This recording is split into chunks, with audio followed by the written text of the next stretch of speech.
What's the difference between a trick shot and a valid archery technique?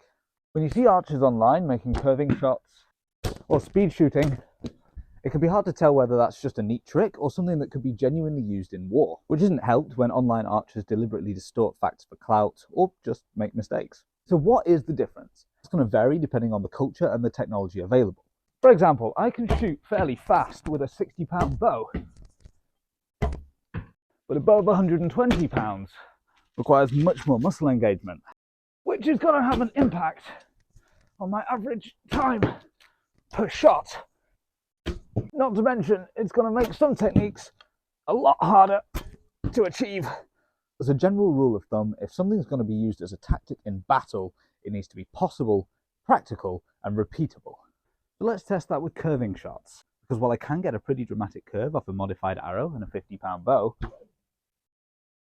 the resulting shot has almost no force in it, and chances are an army of archers aren't going to carry around a bunch of unstable arrows on the off chance they need to use them.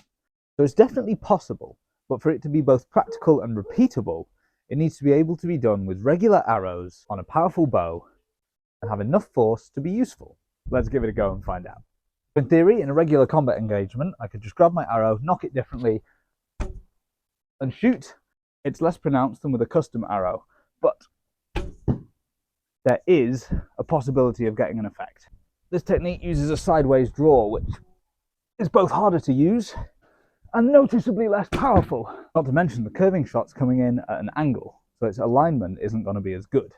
So, while it might knock over a can, it's a lot less effective against armor than a direct hit. This is absolutely a trick shot. It's difficult to aim, it loses loads of power, and it's incredibly specific. If one of these targets is a bit further away or off to one side, it won't work with the dynamics of these arrows and this bow.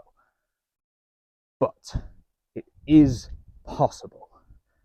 And if the stars are aligned and your arrows are sharp and you have the chance to shoot somebody around an obstacle, I would 100% take that shot. Just don't expect it to do much damage.